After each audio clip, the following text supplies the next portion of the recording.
இளநன்று பயமறியாது அப்படின்னு சொல்லுவாங்க. அதே மாதிரி இள ரத்தம் வேகமாக சூடாயிரும். அதனால தான் இளைய வயதுல பலரும் குற்றச்செயல்களில் ஈடுபடுறாங்க. ஆனா வயது ஆக ஆக நமக்கு முதிர்ச்சி வர வர நம்மிடையே ஒரு பொறுமை வந்து சேரும், ஒரு புரிந்துணர்வு வந்து சேரும். மற்றவங்களுடைய பாயிண்ட் ஆஃப் வியூ நம்ம புரிஞ்சுக்கிறதுக்கான ஒரு பொறுமையும் அனுபவமும் நமக்கு வரும் அப்படிங்கிறது தான் உண்மை. ஆனா 71 வயதான சோம்நாத் பரிதா செஞ்ச காரியத்தை கேட்டா நமக்கு குலை நடுங்கும் நண்பர்களே. உண்மையிலேயே இந்தியாவையே குலை நடுங்க வைத்த ஒரு காரியத்தை அவர் செய்தாரு. ஒரு 71 வயதுக்காரர் அப்படி என்ன செஞ்சிட முடியும்? இந்தியாவையே உலுக்கிய உண்மை கதை தான் இந்த சோம்நாத் பரிதாவுடைய கதை.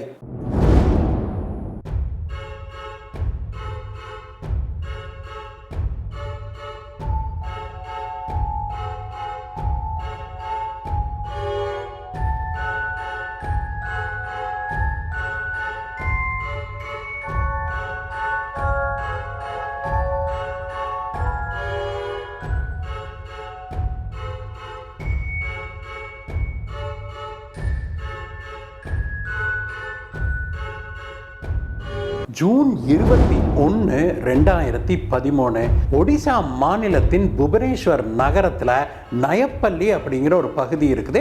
அந்த பகுதியில் அமைஞ்சிருக்குது ஐஆர்சி வில்லேஜ் அப்படிங்கிற ஒரு சிறு குடியிருப்பு.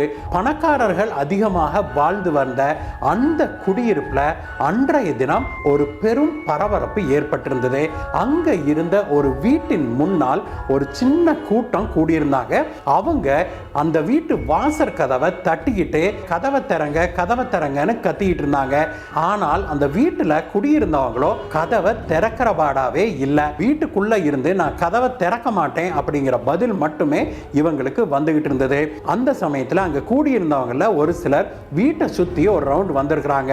வேற ஏதாவது வழி இருக்கா, பின்வாசல் கதவு வழியா உள்ள போக முடியுமா, அல்லது வேற ஏதாவது வழியில நம்ம வீட்டுக்குள்ள போக முடியுமா அப்படின்னு அவங்க சுத்தி பார்த்துக்கிட்டு இருந்தாங்க. அப்பொழுது அந்த வீட்டுல இருந்த ஒரு அறையின் ஜன்னல் கதவு ஒன்று திறந்திருக்கிறத பார்க்குறாங்க. அந்த ஜன்னல் வழியா இவங்க எட்டி பார்க்குறாங்க. உள்ள சந்தேகப்படும்படியாக எதுவும் தெரியல அப்படின்னாலுமே கூட உள்ளுக்குள்ள இருந்து ஒரு துர்நாற்றம் வீசுறது அவங்களுக்கு தெரிஞ்சது. அதை அவங்க உணர்ந்திருக்கிறாங்க. உள்ள ஏதோ எலியோ பூனையோ செத்தது போல ஒரு அழுகிய துர்நாற்றம் வீசிட்டு இருந்தது. அந்த வீட்டு வாசற் கதவை தட்டிக்கிட்டு இருந்த குரூப்பை சேர்ந்தவங்கள ஒருத்தர் அந்த வீட்டுல குடியிருந்தவருடைய மைத்துனர். அவரும் மச்சான் கதவை திறங்க அப்படின்னு சொல்லி தட்டிக்கிட்டே இருந்திருக்காரு. ரொம்ப நேரம் தட்டி பார்த்து அவர் கதவை திறக்காததுனால பொறுமை இழந்தவர் அந்த ஊர் போலீஸ்காரங்களுக்கு தகவல் சொன்னாரு. அந்த தகவலை பெற்று போலீஸ்காரங்க அங்க வந்து விசாரிக்கிறாங்க. அவங்க தட்டி சொல்லியும் கூட கதவு திறக்கப்படவே இல்லை. அதனால பொறுமை இழந்த போலீஸ்காரங்க கதவை உடைச்சுக்கிட்டு உள்ள போறாங்க. உள்ள போனா அங்க சோஃபாலேயே அந்த வீட்டு உரிமையாளர் ஒய்யாரமா உட்கார்ந்து இருக்கிறாரு. அவருடைய மைத்துனர் நேரா அவர்கிட்ட ஓடி போய் மச்சான் அக்கா எங்கன்னு கேட்டிருக்கிறாங்க. அதற்கு அவ துபாய் போயிட்டா பொண்ணு வீட்டுக்கு அப்படின்னு திரும்ப இதே பதில தான் சொல்லிட்டு இருந்திருக்காரு. வீடு முழுக்க பயங்கர துர்நாற்றம் வீசி இருக்குது. அதனால வீட்டை போலீஸ்காரங்க சோதனையிட ஆரம்பிக்கிறாங்க. அந்த வீட்டில் இருக்கிற அறைகளை ஒன்னொன்னா தேட ஆரம்பிக்கிறாங்க. ஒரு அறையில இருந்து பயங்கரமா துர்நாற்றம் வர்றது அவங்களுக்கு தெரியுது. அதனால அந்த அறைக்குள்ள போய் என்ன இருக்கு ஏது இருக்குன்னு சோதனையிடுறாங்க. அங்க ஒரு இரும்பு பெட்டி இருக்கிறத பார்க்கறாங்க. அந்த இரும்பு பெட்டியை போலீஸ்காரங்க திறந்து பார்த்தப்ப அதுக்குள்ள ஒரு 20க்கும் மேற்பட்ட டிஃபன் கேரியர்கள் இருந்திருக்குது. இது என்னடா இரும்பு பெட்டிக்குள்ள டிஃபன் கேரியர் இருக்குது, டிஃபன் கேரியர்ல இருந்து இவ்வளவு துர்நாற்றம் வீசுதே அப்படின்னு அந்த டிஃபன் கேரியர் இருக்கும் இல்லையா, நம்ம அடுக்கு டிஃபன் கேரியர் வச்சிருப்போம்ல நம்ம வெளியிலலாம் கொண்டுட்டு போறதுக்கு, அந்த மாதிரியான டிஃபன் கேரியர் அது. அதை எடுத்து திறந்து பார்க்கறாங்க. திறந்து பார்த்த போலீஸ்காரங்களுக்கு பயங்கரமான அதிர்ச்சி. அந்த டிஃபன் கேரியர் ஒவ்வொன்றுக்குள்ளேயுமே மாமிச துண்டுகள் இருந்தது. 6 இன்ச்சு மாமிச துண்டுகளா வெட்டி அதையெல்லாம் அந்த டிஃபன் கேரியரில் வச்சிருந்துருக்கிறாங்க. அது பாதி அழுகின நிலையில இருந்ததுனால தான் அது பயங்கரமா துர்நாற்றம் வீச ஆரம்பிச்சிருக்குது. இது என்ன ஏதுன்னு விசாரிச்சப்போ சோம்நாத் வாயே திறக்கல. ஆனா அந்த மாமிச துண்டுகளை எல்லாம் பார்த்தா அது ஏதோ ஆடு மாடு இறைச்சி போலலாம் தெரியல, அது மனிதனுடைய இறைச்சி போல இருந்தது தான் போலீஸ்காரங்களுக்கு பயங்கரமான அதிர்ச்சி. அதனால உடனே சோம்நாத் பரிதாவை குண்டுக்கட்டா தூக்கிக்கிட்டு போலீஸ் ஸ்டேஷனுக்கு போய் விசாரிக்க ஆரம்பிக்கிறாங்க. விசாரிக்க ஆரம்பிச்ச போலீஸ்காரங்களுக்கு பயங்கரமான அதிர்ச்சி. சோம்நாத் பரிதா சொன்னது அவங்கள தூக்கி வாரி போட்டுது அப்படின்னு சொல்லணும். சோம்நாத்தோட அவருடைய வீட்டுல அவரோட 62 வயது மனைவியான உஷாஸ்ரீ வாழ்ந்து வந்திருக்கிறாங்க. உஷாஸ்ரீயோடைய உடல் பாகங்கள் தான் அது அப்படின்னு போலீசாரோட விசாரணையில தெரிய வந்திருக்குது. இந்த விஷயம் தெரிய வந்த உடனே அங்க இருந்தவங்க எல்லாத்துக்குமே பயங்கரமான அதிர்ச்சி. அதுலயும் இந்தியாவே ஆடி போயிருச்சு.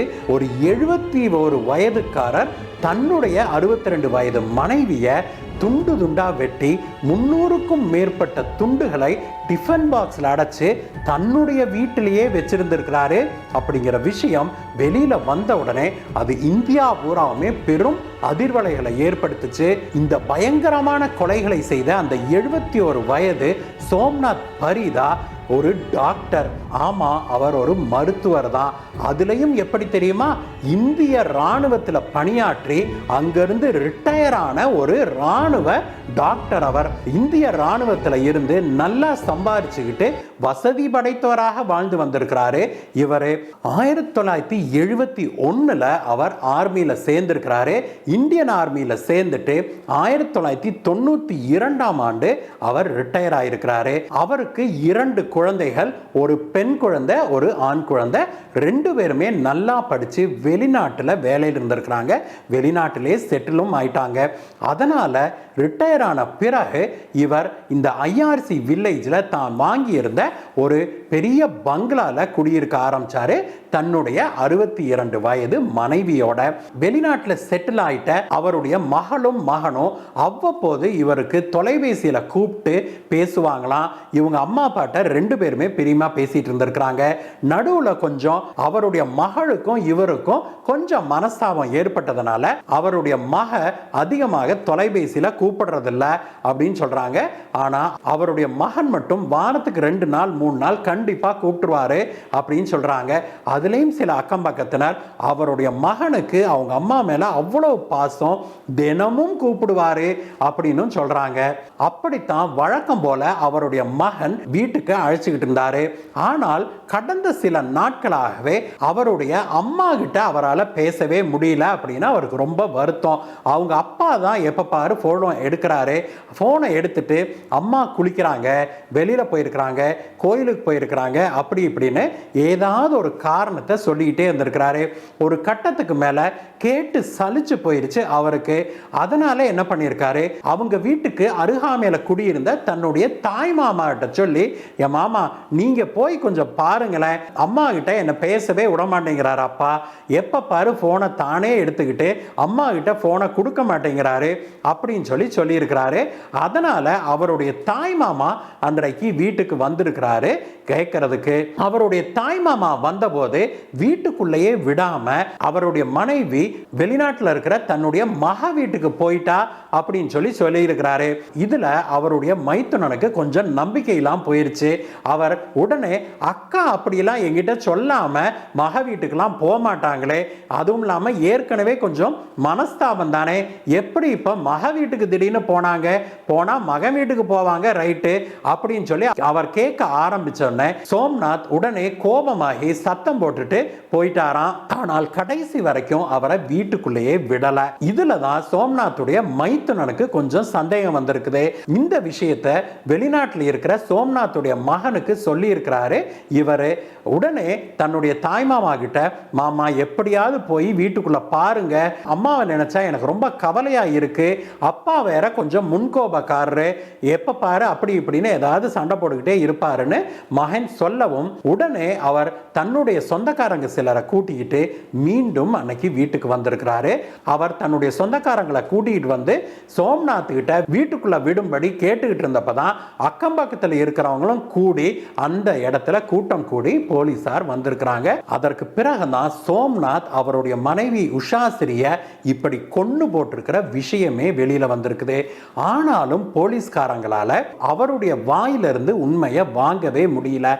அதனால போலீஸ்காரங்க சோம்நாத்துடைய மகனையும் மகளையும் தயவு செஞ்சு ஊருக்கு வாங்க, விசாரணையில ஒத்துழைக்க சொல்லுங்க அப்படின்னு சொல்லி கேட்டுக்கிட்டதுனால சோம்நாத்துடைய மகளும் மகனும் வெளிநாட்டுல இருந்து இந்தியா வர்றாங்க.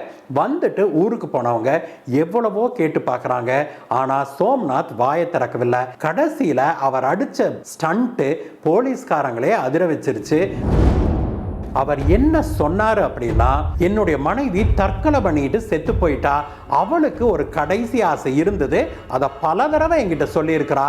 அது என்னன்னா, தான் செத்துட்டா தன்னுடைய உடலை இந்தியாவில் இருக்கிற முக்கியமான புனித ஸ்தலங்கள் பலவற்றிலையும் கொண்டு போய் என்னுடைய உடல் பாகங்களை கரைக்கணும் அப்படின்னு அவ சொன்னாலாம். இதனால தான் நான் அவளுடைய உடலை சின்ன சின்ன துண்டுகளாக வெட்டினேன், ஒவ்வொரு கோயிலா கொண்டுட்டு போய் போட்டுக்கிட்டு இருந்தேன். அதுக்குள்ள நீங்கெல்லாம் வந்து இப்படி ரகலை பண்ண ஆரம்பிச்சிட்டீங்க. இதோ சீரடிக்கு நான் போகவிருந்தேன், அங்க ஏதோ திருவிழான்னு சொல்லி நான் அதை தள்ளி வச்சிருந்தேன். அதுக்குள்ள அங்க போயிருந்தேன்னா நான் இந்த உடலின் சில பாகங்களை நான் அந்த கோயில்ல புதைச்சிருப்பேன். அதுக்குள்ள நீங்கெல்லாம் வந்து இதை கெடுத்துட்டீங்க அப்படின்னு அவர் சொல்லியிருக்கிறாரு. மொத்தத்தில் அந்த உடலை கூறு போட்டு டிஃபன் கேரியர்ல அடைச்சதெல்லாம் தான் தான் அப்படின்னு ஒத்துக்கிட்டாரு. ஆனாலும் அந்த கொலையை நான் செய்யவில்லை அப்படின்னு அவர் சொன்னது தான் போலீஸ்காரங்களுக்கு பெரிய சவாலா வந்து முடிஞ்சது. ஏன்னா போலீஸ்காரங்களால அந்த உடல் துண்டுகளை வச்சுக்கிட்டு இது கொலையா அப்படின்னு நிரூபிக்க முடியாம திணறிட்டு இருந்தாங்க. அந்த உடல் பாகங்களை போஸ்ட்மார்ட்டம்க்கு அனுப்பியிருந்தாங்க. அது ஒரு சில நாட்களுக்கு பிறகு போஸ்ட்மார்ட்டம் ரிப்போர்ட்டும் வந்து சேர்ந்தது. போஸ்ட்மார்ட்டம் ரிப்போர்ட் வந்ததுல தான் சோம்நாத் வசமா மாட்டினாரு. அந்த போஸ்ட்மார்ட்டம் ரிப்போர்ட்ல என்ன சொல்லி இருந்தது அப்படின்னா, அந்த உடல் பாகங்களை அவ பாட்பாட்டா வெட்டியிருந்தார் இல்லையா, அதுல சில பாகங்கள்ல காயங்கள் இருந்தது, அதுல அடிபட்ட காயங்கள் இருந்தது அப்படின்னு சொல்லி போஸ்ட்மார்ட்டம் ரிப்போர்ட்ல சொன்னதை வச்சு போலீசார் சோம்நாத் பரிதாவை மீண்டும் கிடுக்குப்பிடி விசாரணைக்கு உள்ளாக்குறாங்க. அதுக்கு பிறகுதான் அவர் உண்மையை ஒத்துக்கிறாரு. ஆமா, என்னுடைய மனைவியை நான் தவறுதலாக கொண்டு விட்டேன். அன்னைக்கு எனக்கும் என்னுடைய மனைவிக்கும் ஒரு ஆர்குமெண்ட் நடந்தது. அந்த ஆர்குமெண்ட்ல நான் கையில வச்சிருந்த டார்ச்சால இப்படின்னு ஒரு அடி அடிச்சேன், அவ பொட்டுன்னு செத்து போயிட்டா அப்படின்னு அவர் சொல்லியிருக்கிறாரு. அவ செத்துட்டதுனால அவளுடைய கடைசி ஆசையை நிறைவேற்றுறதுக்கு நான் உடலை பாட்பாட்டா வெட்டி எல்லா கோயிலுக்கும் கொண்டுட்டு போறதுக்கு ரெடி பண்ணி வச்சிருந்தேன் அப்படின்னு அவர் சொல்லியிருக்காரு. சோம்நாத் பொதுவாகவே ஒரு முன்கோபி அப்படின்னு அவருடைய குடும்பத்தாரும் சொல்றாங்க, அக்கம் பக்கத்தில் குடியிருந்தவங்களும் ஒப்புக்கிறாங்க. அவர் அடிக்கடி மனைவியை திட்டுவாராம், அடிச்சிருவாராம். அப்படிப்பட்ட குணம் கொண்டவர் தான் அவரு. கைக்கு கிடைச்சதை எடுத்து வீசுவாராம், மனைவி மேலையும் மகன் மகள் மீதும். இப்படிப்பட்ட குணம் கொண்ட சோம்நாத் அன்றைய தினம் அவருக்கும் அவர் மனைவிக்கும் ஏற்பட்ட ஏதோ ஒரு வாக்குவாதத்தில் அங்க அருகாமையில் இருந்த இரும்பு டார்ச் லைட்டை எடுத்து மண்டையிலேயே அடிச்சிருக்கிறாரு. இதுல அவருடைய மனைவி உஷாஸ்ரீ ஸ்பாட்லேயே உயிரிழந்துட்டாங்க அப்படின்னு அவர் சொல்றாரு. அதற்கு பிறகுதான் இந்த கொடுமைகளை எல்லாம் சோம்நாத் நடத்தி முடிச்சிருக்கிறாரு. இவரை கைது செய்து போலீஸ்காரங்க ஜெயில தள்ளுறாங்க. இவர் கைது செய்யப்பட்டு சரியா 6 வருஷத்துக்கு பிறகு 2020ஆம் வருடம் இவருக்கு புவனேஸ்வர் நீதிமன்றம் ஆயுள் தண்டனை கொடுத்து தீர்ப்பளிக்குது.